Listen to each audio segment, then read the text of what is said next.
Today is the 11th of May 2020, living in the time of COVID-19.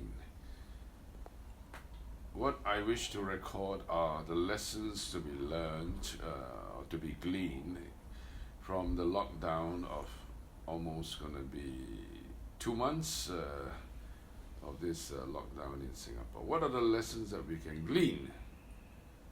I think lesson one is in any population under stress, there will always be about 3 to 5% of the people who will use their head, they will use their reason, and they will not comply completely with all the rules that the bureaucracy have decided to impose on the people. This is evident in the number of people who will still go around in the park connectors not wearing their masks. Some do not wear their masks because they say, well, I'm jogging. Some, they are at the exercise station and they say, well, I'm exercising and it's not a good thing to be wearing a mask, and they're doing bench presses, arm exercises in the exercise station. So these folks, they are quite unhardy, whereas 95% of the people, they usually follow the herd. So the moment they leave the house, they smack put on their masks.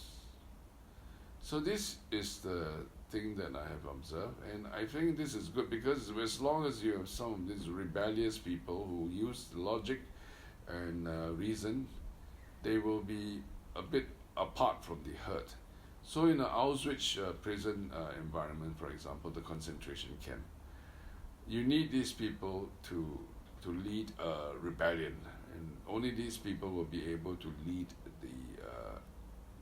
the uncompromising people to get out of this concentration camp. During this period of COVID-19, two people departed from the face of this earth.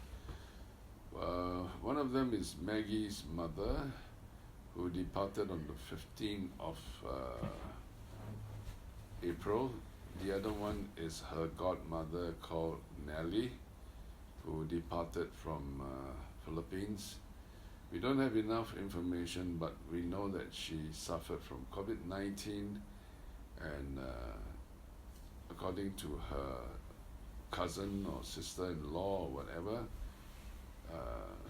she died on the 20-something of April. So, as to the funeral arrangements for the wake and so on and so forth, again, they are quite strict on checking the number of people that can attend the wake or funeral. So at the Lim Chu Kang Cemetery, they are actually there to count the number of people. Only 10 at a time can go to the gravesite to witness the lowering of the casket into the grave. And what else? What are the other lessons to be gleaned from this COVID-19 exercise? I think one important lesson is, when you have a bureaucracy, implementing so-called rules, restricting your movement, restricting everything, you can expect that the bureaucracy or the civil servants, they will aggrandize to themselves powers that goes beyond what is intended by the rule makers. For example, the benches in the park, for example. At first, they put a cross on one part, or a two-person bench, for example.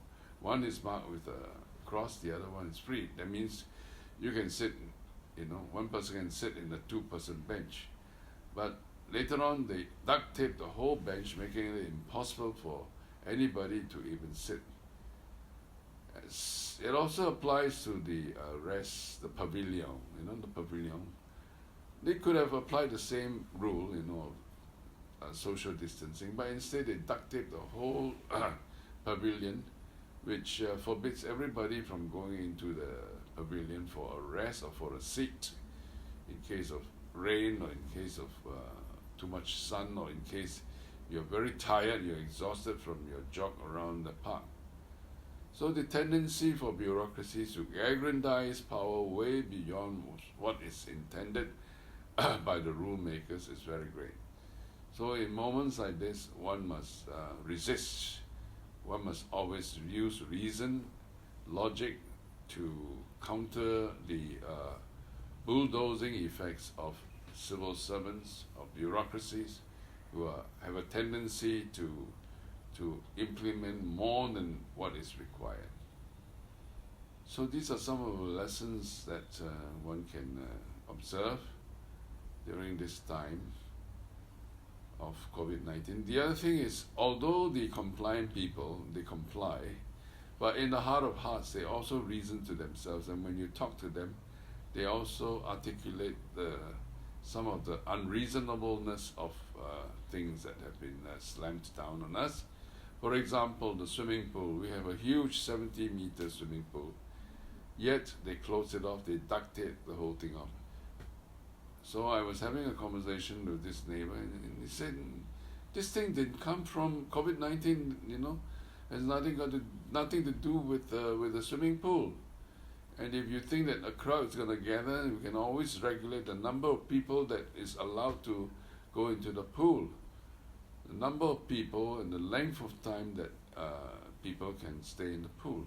It can be regulated, but bureaucracies being bureaucracies, they work like a sledgehammer, and they give a blanket ruling of no swimming, no getting into the water, which is, I think, unreasonable. So bureaucracies have a tendency to impose suffering, impose very restrictive rules on people, and that is very wrong. And you need people who can empirically question such rules. So these are some of the lessons that you can glean